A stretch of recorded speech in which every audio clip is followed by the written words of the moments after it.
ଆପଣଙ୍କୁ ମୁଁ ଗୋଟେ କଥା ସେୟାର କରିବା ପାଇଁ ଚାହୁଁଛି, ଯେଉଁଟା ମୋ ସହିତ ଘଟିଛି। ଯଦି ଆପଣମାନଙ୍କ ସହିତ ସେଇଟା ଘଟିଛି ତାହେଲେ ମୋତେ କମେଣ୍ଟରେ ଗୋଟେ ଲେଖିବେ। ଭଲ କମେଣ୍ଟ ଦେବେ, ଖରାପ କମେଣ୍ଟ ଦେବେନି। ଯେଉଁମାନେ ଭଲ କମେଣ୍ଟ ଦେବେ ମୁଁ ସେମାନଙ୍କୁ ରିପ୍ଲାଏ ଦେବି।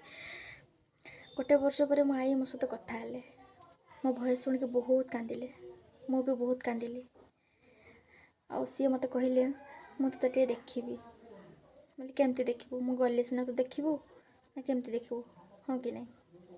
ବହୁତ ଦୁଃଖ ସୁଖ ଟିକେ ହେଲେ, ଭଲ ମନ୍ଦ କଥା ହେଲେ। ପ୍ରାୟ ଅଧଘଣ୍ଟେ ପାଖାପାଖି କଥା ହେଲୁ, ଗୋଟେ ବର୍ଷ ପରେ ହେଲା। ଭାବନ୍ତନି କେତେ କଥା ହେଇଥିବୁ। ଛୋଟବେଳେ ଯେତେବେଳେ ଆମେ ହଷ୍ଟେଲରେ ରହୁଥିଲୁ, ଛୁଟି ପଡ଼େ 10-12 ଦିନ ଛୁଟି ପଡ଼େ, ଘରକୁ ଆସୁ।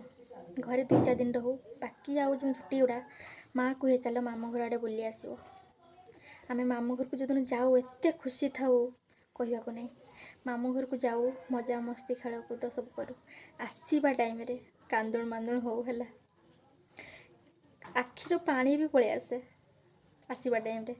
କ'ଣ କରିବ? ହଷ୍ଟେଲ ଛୁଟି ଖୋଲିବ, ଆଉ ନ ଗଲେ ବାପା ଗାଳି ଦେବେ, ବାପା ପିଟିବେ। ଏବେ ବି ମନେ ଅଛି ବାପାଙ୍କ ପାଖରେ ବହୁତ ମାଡ଼ ଗାଳି ଖାଇଛି ହେଲା। ଏବେ ଚାହିଁକି ବି ମାମୁଁ ଘରକୁ ମୁଁ ଯାଇପାରୁନି, କଥା ପଦେ ହେଇପାରୁନି, ସୁବିଧା ସୁବିଧା ଛିଡ଼ା ହେଇପାରୁନି।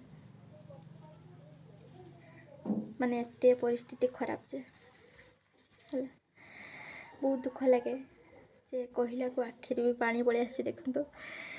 ତ ସେ ଦିନ ଗୁଡ଼ା ସବୁ ଛୋଟବେଳ ଦିନ ଗୁଡ଼ା ବିତି ଯାଇଛି ଯେ ଗୋଟେ ମାନେ କହିବା ପାଇଁ ଗୋଟେ ଗପ ଟାଇପ୍ର କହିବା ପାଇଁ ହେଲେ, ସ୍ମୃତି ଯେଉଁଟା କୁହାଯାଏ। ବହୁତ ଦୁଃଖ ଲାଗେ। ମୋ ଆଈ ଏତିକି ଟିକେ ହେଲା। ମୁଁ ଯଦି ଭବିଷ୍ୟତରେ ମୋ ମାମୁଁ ଘରକୁ ଗଲି, ମୋ ଆଈକୁ ମୁଁ ଦେଖେଇଦେବି ହେଲା। ଯଦି ଗଲି ତ ମୋ ଆଈକୁ ଦେଖିନେ ତମେ ମଜା କରିବ। ବହୁତ ଖୁସି ଲାଗେ ମୋ ଆଈକୁ ଦେଖିନେ। କ'ଣ କରିବ? ପରିସ୍ଥିତି ଏତେ ଖରାପ, ଆଉ କ'ଣ ଟାଇପ୍ କରିହେବ? ଆପଣଙ୍କର ଏଇ ସ୍ମୃତି ଗୁଡ଼ା ମନେ ଅଛି ନା ନାହିଁ? ଆପଣଙ୍କ ସହିତ ଘଟିଛି କି ନାହିଁ? ମୋ ସହିତ ତ ଘଟିଛି।